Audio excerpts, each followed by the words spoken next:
साथियों, स्वागत करता हूं एक बार फिर से आपका श्योर फायर सिलेक्शन एकेडमी में। जैसा कि हमारी सीरीज चल रही थी, हम लोग एनडीए नेवी एयरफोर्स के लिए मैथमेटिक्स के सीरीज में कॉम्प्लेक्स नंबर का पहला पार्ट देख चुके हैं। आज बारी है सेकेंड पार्ट की।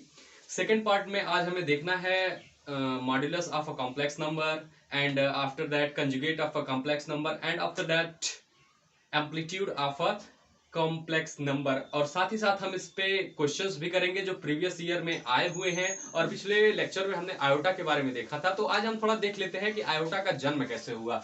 तो सबसे पहले वैज्ञानिक जब लगा रहे थे तो एक इक्वेशन ऐसा बना x square plus 1 equal to 0। जब ऐसा इक्वेशन बना तो इसको जो फर्दर सॉल्व किया गया तो देखा गया एक्स स्क्वायर इक्वल टू -1। अब वैज्ञानिक सोचने लगे कि कभी भी स्क्वायर जो है निगेटिव को भी पॉजिटिव बना देता है, कभी किसी नंबर का स्क्वायर करेंगे तो माइनस कैसे आ सकता है ना। इसको अगर अगेन सॉल्व किया जाए तो अंडर रूट में -1 आ गया। तो उन्होंने इस समस्या से बहुत मंथन हुआ। उसके बाद इन्होंने डिसाइड करा वैज्ञानिकों ने कि जो है अब मैथमेटिशियन जो थे उन्होंने कहा कि अब हम जो 1 माइनस अंडर रूट ये 1 है, इसको हम आयोटा से अब डिनोट करके चलेंगे। और तभी से जन्म हुआ आयोटा का। तो आयोटा की वैल्यू जो होती है, आप लोग हमेशा याद रखें, आयोटा की जो वैल्यू होती है अंडर रूट -1। ठीक है ना, इतनी बातें हम समझ गए।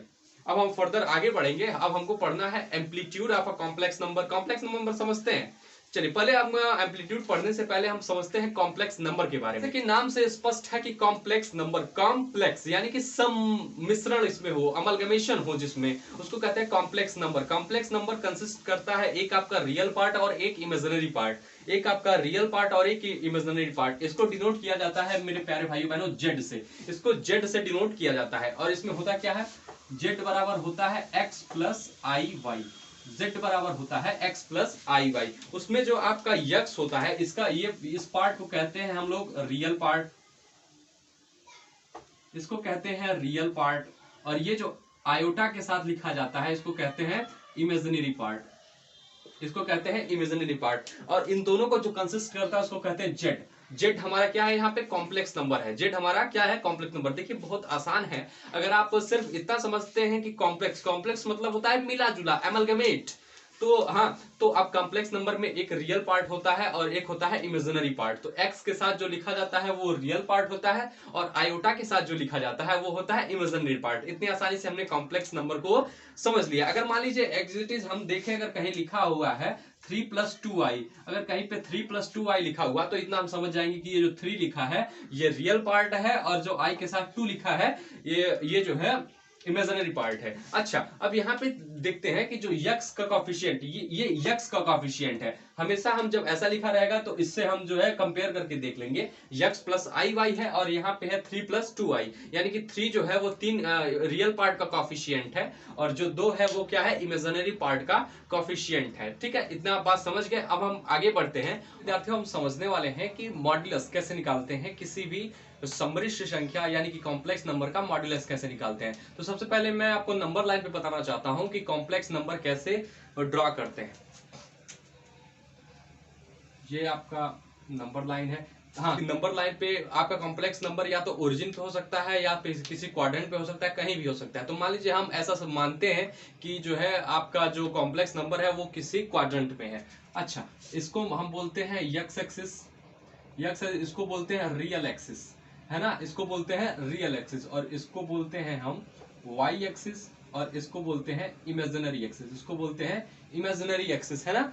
अच्छा, इसको अगर हम थोड़ा बढ़ाएं, अगर मान लीजिए यहां से एक्स एक्सिस को हम थोड़ा सा बढ़ाएं और यहां से हम वाई एक्सिस को थोड़ा सा बढ़ाएं, तो एक पॉइंट ऐसा आएगा, इस पॉइंट को, इसी पॉइंट पे हमारा जो जेड होगा, जेड बराबर, जेड जिसको हम कहते हैं यक्स प्लस आई वाई, वो इसी पे होगा। अच्छा, ये तो हमारा हो गया कि जो हमारा कॉम्प्लेक्स नंबर होगा वो नंबर लाइन पे कैसे प्लॉट करते हैं, ये हमारा, हमने उसकी पोजीशन निकाली। अब बच्चों हम सीखते हैं कि मॉड्यूलस कैसे निकाला जाता है कॉम्प्लेक्स नंबर का। यानी कि मॉड्यूलस, पहले हम समझ लेते हैं मॉड्यूलस किसे कहते हैं। मॉड्यूलस कहते हैं, मान लीजिए कोई पॉइंट है, ओरिजिन से वो कितना दूरी पे है। मान लीजिए कोई पॉइंट है, वो ओरिजिन से जितनी दूरी पे होता है उस डिस्टेंस को ही कहते हैं मॉड्यूलस। मॉड्यूलस को हिंदी में कहते हैं मापांक।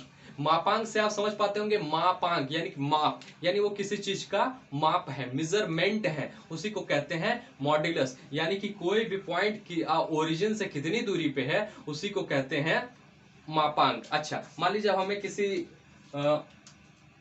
या इस कॉम्प्लेक्स नंबर का मॉडुलस निकालना होगा तो हम क्या करें, पाइथागोरस के थ्योरम से जानते हैं हाइपोटेनियस का स्क्वायर इक्वल टू परपेंडिकुलर का स्क्वायर प्लस बेस का स्क्वायर, यानी कि हिंदी में अगर इसको कहें तो पाइथागोरस के प्रमेय के अनुसार कर्ण का स्क्वायर बराबर लंब का स्क्वायर धन आधार का स्क्वायर, है ना। चलिए उसी थ्रू से निकालते हैं, ओ ए का स्क्वायर बराबर, यहां से निकालेंगे तो ए बी का square whole square plus O B का होल स्क्वायर, ठीक है ना। इतनी बातें हम समझ गए। अच्छा, ओ ए का स्क्वायर अगर लिखें, ओ ए का होल स्क्वायर, तो यहां से हम देख सकते हैं ए बी हमारी कितनी है, अगर मान लीजिए इतनी दूरी y है, ये इतनी दूरी y है तो ये भी y ही होगा, है ना, ये भी y ही होगा, तो ये हो जाएगा y स्क्वायर। अच्छा, ओ बी कितना है, ओ बी है x स्क्वायर, यानी कि अगर इसको थोड़ा सा सही करके लिखे, यानी कि अगर एक ऑर्डर में लिखे तो पहले x आता है फिर y आता है, ऐसे भी तो हम कर सकते हैं,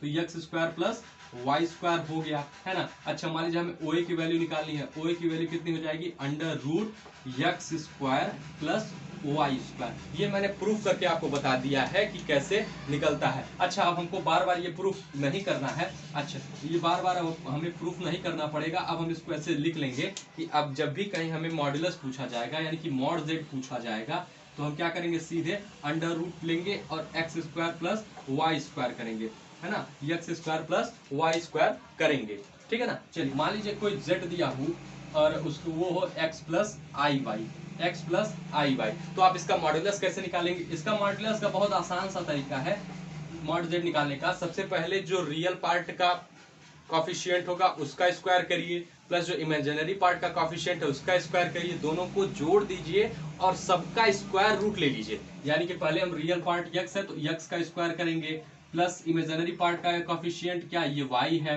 तो y स्क्वायर करेंगे, है ना, उसके बाद सबका स्क्वायर रूट ले लेंगे। यही होता है हमारा modulus of a complex number, यानी कि ये मॉड जेड हो गया। इसको रिप्रेजेंट करते हैं मॉड जेड से। अभी मैंने पीछे आपको बताया कि ये आया कहां से है ना।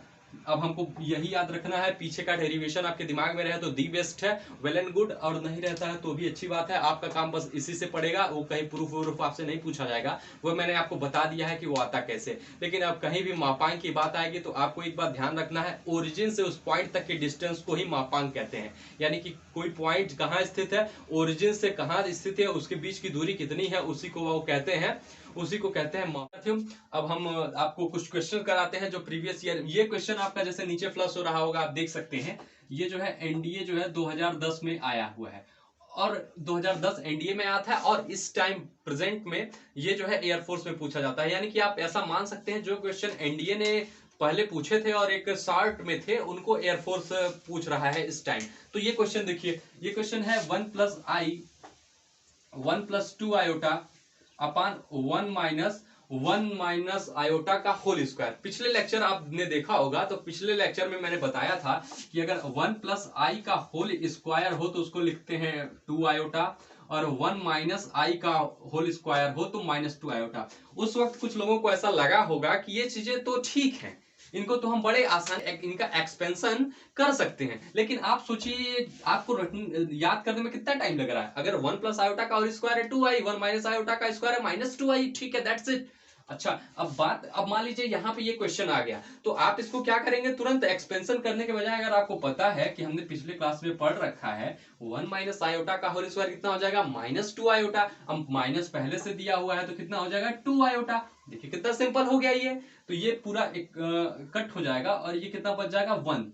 अच्छा, अब तो मान लीजिए ये क्या हो गया, ये हो गया एक प्योरली रियल नंबर। क्या हो गया, प्योरली रियल नंबर। अब ये जो आपका 1 आया है ये इसमें आयोटा तो है नहीं, यानी कि इसमें जो है इमेजिनरी पार्ट एब्सेंट है ना, तो ये जो 1 हो गया ये प्योरली रियल नंबर है। तो अच्छा, मान लीजिए इसको हमको कॉम्प्लेक्स में लिखना हो तो लिखेंगे कैसे लिखेंगे। अच्छा, आपको पता होगा कि अगर 0 से किसी संख्या का मल्टीप्लाई किया जाता है तो भी उसके वैल्यू में चेंज नहीं होता है। इतनी बेसिक बातें हैं जो हम लोग 6th या 7th में पढ़ते हैं, तो हम इसको लिख सकते हैं 1 + 0। अभी ये मॉड्यूलस नहीं आया है, अभी हमने एक स्टेप आगे करके इसको सिंप्लीफाई किया है, क्योंकि हमारा जो फॉर्मेट था, हमने जो फॉर्मूला पढ़ा था वो z बराबर x + iy का फॉर्मेट था। अच्छा, आपको नहीं लग रहा है ये अभी बन चुका है? अच्छा, चलिए हम इसका मॉड्यूलस निकालते हैं। तो z बराबर हमने फॉर्मूला पढ़ा था x² + y²। अच्छा, यहां से हम इसका मॉड्यूलस निकालते हैं, तो इसमें रियल पार्ट तो कोई है नहीं, और सॉरी इमेजिनरी पार्ट तो कोई है नहीं। रियल पार्ट 1 का स्क्वायर 1² प्लस इमेजिनरी पार्ट का 0 का 0, यानी कि हमारा z की वैल्यू कितनी आ गई 1। तो देखा आपने कितना आसान है मॉड्यूलस निकालना। अगर मॉड्यूलस, एक बार फिर से मेरी आप बात समझिए, अगर मॉड्यूलस आपके एग्जाम में आता है तो इसीलिए आता है कि हर बच्चे का भला हो पाए, आपके मॉड्यूलस से क्वेश्चन आते हैं। बाकी मॉड्यूलस में कुछ नहीं है। हाँ, ट्रेंड बदल रहा है। अब पहले डायरेक्ट पूछे जाते थे 3 + 4i का मॉड्यूलस बता दो, अब ऐसे घुमा फिरा के आपको जो है क्वेश्चन पूछे जाते हैं। Day by day competition increase ही कर रहा है, डे बाय डे रिसोर्सेज बढ़ रहे हैं। अब बच्चे क्या बोलते हैं, ऑनलाइन प्लेटफॉर्म के भी थ्रू जुड़े हैं। तो आप ये मत समझिए day by day competition increase ही कर रहा है, तो आप वो ट्रेंड भूल जाइए कि आपको अगर 1 लाइनर क्वेश्चन मिलेंगे, है ना। हाँ, लेकिन अगर आपने बहुत ही थारोली डीप स्टडी करी है तो आपको ज्यादा दिक्कत नहीं होगी। चाहे अगर आपको कॉन्सेप्ट पता है, भाई मुझे पता है कि अगर मुझे मॉड्यूलस निकालना है और मॉड्यूलस का फॉर्मूला मुझे पता है कि mod z बराबर होता है √x² + y², तो आप वो कुछ घुमा लेगा क्वेश्चन, तो हम उसको लास्ट में उस स्टेज में लाके उसको सॉल्व कर लेंगे, ठीक है ना। आइए एक अगला एग्जांपल आपके सामने रखता हूं। मान लीजिए ये तो क्वेश्चन आपका जो आपने पिछला किया ये बहुत आसान था। अच्छा, मान लीजिए इसमें थोड़ा सा हम इसको मुश्किल करते हैं, तो मुश्किल करते हैं तो उसी कर देखिए, यहाँ पे हम वहां पे 1 - आयोटा का होल स्क्वायर था, यहाँ क्या करते हैं 1 + आयोटा का होल स्क्वायर करते हैं। कुछ नहीं करना है हमें, सबसे पहले हम लिखेंगे 1 + 2 आयोटा अपान 1 - 2 आयोटा, 1 + आयोटा का होल स्क्वायर कितना होता है, अभी हमने अभी बताया जस्ट अभी, कितना होता है 2 आयोटा, तो 1 - 2 आयोटा हो जाएगा। अच्छा, हाँ, अब हम इसका रेशनलाइजेशन करते हैं, यानी कि इसके अपोजिट साइन के साथ ऊपर नीचे मल्टीप्लाई कर देते हैं। तो मल्टीप्लाई करेंगे तो यहां से आ जाएगा 1 + 2i अपान 1 + 2i हो जाएगा, है ना। तो अच्छा, अब देखिए ऊपर क्या हो जाएगा 1 + 2i का होल स्क्वायर हो जाएगा, और नीचे क्या हो जाएगा, ये आपने एक फॉर्मेट पढ़ा होगा, अगर कहीं लिखा हो a + b और एक ब्रैकेट में लिखा हो a - b, तो उसकी वैल्यू कितनी होती है a² - b²। ये हम जब 9th में जाते हैं तो पहला चैप्टर आता है अलजेब्रा का, वहां से हम सीखते हैं। तो फॉर्मेट बन गया ना, एक जगह लिखा है 1 - 2i और एक जगह आपको मिल रहा है 1 + 2i, है ना। और यहाँ ऊपर तो पहले स्क्वायर को खोलते हैं, तो 1 का स्क्वायर 1 और -4, देखिए 2i² होगा, और i² का वैल्यू कितना होता है 4, और i² का -1 हो जाएगा और 2 का हो जाएगा 4, तो -4, ठीक है ना। उसके बाद प्लस 2ab 2i हो जाएगा, है ना। अच्छा, और उसके बाद हम देखें 1 - 2i a² b² हो जाएगा, तो a² की वैल्यू a² हो जाएगी, माइनस साइन लगाएंगे, और b² कितना है 2i का होल स्क्वायर। इतनी बात आप समझ गए। चलिए थोड़ा इसको फर्दर साफ कर दें। एक में से -4 में से एक को घटाएंगे, क्योंकि आपको पता है जो बड़ा होता है उसी में से घटाते हैं, तो 4 में से एक घटाएंगे, कितना आ जाएगा 3 आ जाएगा। अच्छा, जिसमें से घटाते हैं साइन उसी का लेते हैं, तो ये कितना हो जाएगा -3 प्लस साइन लगाएंगे, 2 दूनी 4 4i हो जाएगा, है ना। अच्छा, अपॉन में देखिए 1 का स्क्वायर हो जाएगा 1 प्लस 2 का एक बार फिर से 4 होगा, है ना। 2 का क्या होगा, एक बार फिर से 4 हो जाएगा, और माइनस होगा, -4 आएगा, 2i का होल स्क्वायर -4 सॉरी, और माइनस बाहर से है तो ये कितना हो जाएगा +4 हो जाएगा, +4 हो जाएगा। तो यानी कि हमारा क्या हो गया -3 + 4i अपान 1 और 5, है ना। अच्छा, अब यहां से देखिए थोड़ा सा मैं व्हाइट बोर्ड को इरेज कर लेता हूं, है ना। तो अब हमको जो मिला वो हो गया -3/5 + 4/5i, है ना। -3/5 + 4/5i, ये हमको पता चल गया। अब हमारे फॉर्मेट में फिर आ गया ना, हमारा फॉर्मेट क्या था x + iy, हमारा फॉर्मेट क्या था x + iy, है ना। तो चलिए अब हमको क्या करना है, अगर हमें मॉड्यूलस ऑफ z निकालना है तो हमको क्या करना पड़ता है, अंडर रूट में x square plus y square, यहां भी कर देते हैं जेड, है ना, यहां भी z कर देते हैं। तो इसका स्क्वायर देखिए माइनस है तो माइनस का स्क्वायर करेंगे भी, तो यहाँ पे आपको टेंशन लेना नहीं है, ये नहीं करना है कि वहां माइनस है तो माइनस कर दे, कुछ नहीं। इसका स्क्वायर करेंगे -3/5 का, तो आपको पता है कितना हो जाएगा 9/25, प्लस लिखेंगे 4/5 का 16/25, है ना, 16/25। उसके बाद ये कितना हो जाएगा अंडर रूट में 25/25, अंडर रूट में कितना हो गया 25/25, और 25/1 हो गया 1 का अंडर रूट 1, यानी कि इसका भी जो आपका मॉड्यूलस आया है वो कितना आया है 1। तो आपको टेंशन नहीं लेना है कितना ढेर सारा, आप जब खुद से, ये मैंने समझाने के लिए आपको लिखा है। अच्छा मान लीजिए आप एग्जाम में कैसे करेंगे, आप एग्जाम में तुरंत इतना लिखेंगे, इस स्टेप पे पहुंचेंगे, यहाँ पे पहुंच जाएंगे, और यहाँ सॉरी पहले ये कर लेंगे, इतना तो आपका माइंड में हो जाना चाहिए, और आप सीधे यहाँ पहुंचेंगे, सीधे यहाँ पहुंचेंगे, और यहाँ से आपको कहीं और नहीं जाना है, सीधे आपकी कुछ प्रॉपर्टीज होती है। मान लीजिए अगर कहीं Z1/Z2 लिखा हुआ है, ये दोनों का एक मॉड है, तो इसको हम सेपरेटली भी कर सकते हैं, मॉड Z1/मॉड Z2, है ना। इतनी बातें आप समझ गए। अच्छा अगर कहीं और भी लिखा हुआ है, आप इसको नोट कर लें, Z1 + Z2 लिखा हुआ है, तो आप अलग अलग करके भी ऐड कर सकते हैं, Z1 + Z2। इतनी बातें समझ गए। अच्छा इस पे हम यहां जब हम पहुंचे तो जरूरी नहीं है कि अब हम इनको अलग अलग करके ऐसे ऊपर नीचे करें, इसको एक तरीके से हम कर सकते हैं। मान लीजिए ये आपका आ गया -3 + 4i, और नीचे है आपका, इसको हम 5 + 0i लिख सकते हैं कि नहीं लिख सकते हैं, बिल्कुल लिख सकते हैं, आप कहेंगे लिख सकते हैं। अच्छा हमने अभी फार्मूला जो पढ़ा उसमें था कि अब हम मॉड Z/मॉड Z2 भी कर सकते हैं, मॉड Z1 मॉड Z2 भी कर सकते हैं। तो चलिए करते हैं, देखते हैं आता है कि आंसर की नहीं। तो इसका करेंगे तो रूट में हो जाएगा 9 + 16, इसका करेंगे तो कितना आ जाएगा 0 + 25, ठीक है ना। अच्छा ये भी ऊपर भी √25 आएगा, और नीचे भी √25 आ गया, फिर से आपका वो आ गया, है ना। तो आप इससे इजी वे में कर सकते हैं, आपको यहां से थोड़ा सा अगर दिक्कत हो रही हो तो आप यहां से कर लीजिए। देखिए कितना सिंपल है मॉड्यूलस, है ना। तो ठीक है आगे बढ़ते हैं, एक क्वेश्चन और देखते हैं मॉड्यूलस पे प्रीवियस ईयर का हैं, उसमें ये क्वेश्चन है। हाँ हालांकि ये क्वेश्चन अभी तक एनडीए ने पूछा नहीं है, लेकिन इसके पूरे चांसेस है कि ये इस बार या अगली बार में पूछा जा सकता है। चलिए देखिए, अल्फा प्लस आयोटा भी अपान में है बीटा प्लस आयोटा अल्फा, इन दोनों इनका मॉड्यूलस निकालना है ना। जबकि अल्फा और बीटा क्या हो, रियल हो, alpha and beta are real. अब बच्चे क्वेश्चन पढ़ते तो कहते हैं अरे अल्फा और बीटा आर रियल, हमने जो फार्मूला पढ़ा था उसमें यक्स और वाई भी जो था वो भी रियल था, तो उसकी टेंशन नहीं है। जब हम 3 + 2 आयोटा में होता है, हमारी मेंटालिटी, हम चूंकि बचपन से ही डिजिट के रूप में पढ़ते चले आ रहे हैं, तो हम डिजिट के साथ काफी, नंबर्स के साथ काफी कंफर्टेबल कन्वीनियंस रहता है हमारा। लेकिन जब भी कभी मान लीजिए ग्रीक लेटर आ गया या यक्स वाई आ गया, तो इन सब थोड़ा सा हम परेशान हो जाते हैं, लेकिन परेशान होने की कोई बात नहीं है। अच्छा हमने आपको अभी प्रॉपर्टी पढ़ाई कि अगर कहीं लिखा हुआ है Z1/Z2 का मॉड है, तो उसको हम अलग अलग करके भी लिख सकते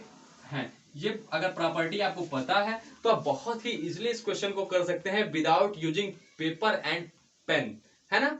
चलिए कैसे कर सकते हैं, तो देखिए हम ऐसा भी तो कर सकते हैं, अल्फा प्लस आई बीटा का मॉड्यूलस ऊपर, और बीटा प्लस आई अल्फा का मॉड्यूलस नीचे, ऐसा कर सकते हैं। हाँ चलिए ऊपर करेंगे तो कितना आएगा, ऊपर करेंगे तो आएगा ये alpha square plus beta square under root में, क्यों, नीचे भी तो वही आएगा मेरे भाई, alpha square plus beta square, है ना। एक फिर ये दोनों कर जाएंगे, कितना आ जाएगा 1, यानी कि मॉड ये जो आपका पूरा था ये मॉड जेड, इसमें कितना आएगा 1, ठीक है ना। तो देखिए कितना आसान है ये सारा, अगर आपको पता है, आपने वो मेरा ज्योमेट्रिकल मैंने एनालिसिस जो करा है उसको देखा हुआ है, और आपको पता है कि मॉड जेड जो होता है वो क्या होता है x² प्लस वाई स्क्वायर होता है, x² प्लस वाई स्क्वायर होता है, यानी कि x जो है रियल पार्ट का कॉफिशिएंट है और y जो है इमेजिनरी पार्ट का कॉफिशिएंट है, ठीक है ना। इतनी बातें आप समझ गए। अब चलिए समझते हैं कंजुगेट क्या होता है। एक बात आपको पता होगी कि ये जो है x एक्सिस है, हम पढ़ने वाले हैं अब conjugate of a complex number, conjugate of a complex number, conjugate को कहते हैं हिंदी में संयुग्मी। अगर मान लीजिए किसी भैया को दिक्कत हो तो क्या लिखेंगे, कंजुगेट की हिंदी होती है संयुग्मी। अच्छा एक बात आप लोग कोशिश करिएगा कि आप चीजों को इंग्लिश में पढ़ना स्टार्ट कर दें, क्योंकि आपको एसएसबी भी देनी है रिटन के बाद। रिटन तो आप हिंदी में क्लियर कर लेंगे, लेकिन जब आप फेज 2 यानी कि एसएसबी के लिए जाएंगे तो हैं कंजुगेट के बारे में। तो कंजुगेट पढ़ने के लिए, अच्छा ये आपका रियल पार्ट है, इमेजिनरी पार्ट है, ये सबको अभी छोड़ते हैं। एक पहले साइन कन्वेंशन सीखते हैं। मान लीजिए इसको कहते हैं फर्स्ट क्वाड्रेंट, इसको कहते हैं सेकंड क्वाड्रेंट, इसको कहते हैं थर्ड क्वाड्रेंट, इसको कहते हैं फोर्थ क्वाड्रेंट। इतनी बातें आपको पता होंगी, है ना। इसको कहते हैं फर्स्ट क्वाड्रेंट, इसको कहते हैं सेकंड क्वाड्रेंट, इसको कहते हैं थर्ड क्वाड्रेंट, इसको कहते हैं फोर्थ क्वाड्रेंट। इतनी बातें आपको पता होंगी। अच्छा, साइन इसमें क्या होता है, इसमें जो है दोनों प्लस होता है, यानी कि दोनों प्लस होता है। इसमें क्या होता है, एक माइनस होता है, एक प्लस होता है। याद रखिए, थोड़ा सा याद रखिए कि बच्चे समझते हैं कि यहां से माइनस प्लस होता है, जबकि ऐसा नहीं है। पहले माइनस होता है फिर प्लस होता है। और थर्ड क्वाड्रेंट यानी कि इसमें सारे लोग निगेटिव हो जाते हैं। ये थर्ड जो आपका क्वाड्रेंट है, इसमें निगेटिव लोग आते हैं, सारा निगेटिव है, यानी कि सारा निगेटिव है। अच्छा, उसके बाद इधर आएंगे तो ये क्या होगा, पॉजिटिव और फिर निगेटिव होता है।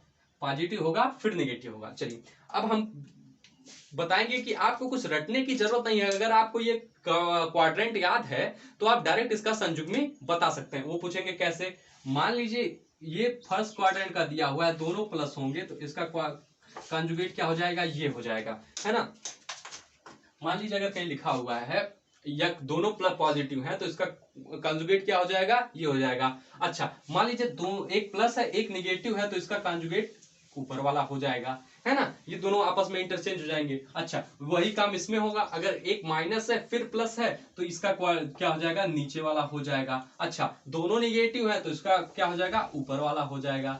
समझ गए। तो कंजुगेट में हमें कुछ नहीं करना है, बस इसमें बस अगर आपका फिगर तैयार है, ये तैयार है क्या, इसको एक बार आप अच्छे से देख लें। मैं तो कह रहा हूं एक बार अच्छे से इसको देखिए, है ना। बहुत इजी लगेगा आपको। कंजुगेट पे देखिए बहुत सारी चीजें हैं पढ़ने को, है ना। तो इन सब चीजों पे उतना टाइम नहीं वेस्ट करिए। एक फिगर बस अपने आप में इसको हमेशा के लिए याद कर दीजिए, क्योंकि हमारा जो माइंड होता है वो पिक्चर्स को ज्यादा अच्छे ढंग से समझ पाता है लेटर्स के मुकाबले, है ना। तो आप इसको एक बार हमेशा के लिए याद कर लें कि फर्स्ट क्वाड्रेंट में दोनों पॉजिटिव होते हैं, सेकंड क्वाड्रेंट में रियल पार्ट आपका जो है माइनस होता है, निगेटिव होता है, और इमेजिनरी पार्ट पॉजिटिव होता है।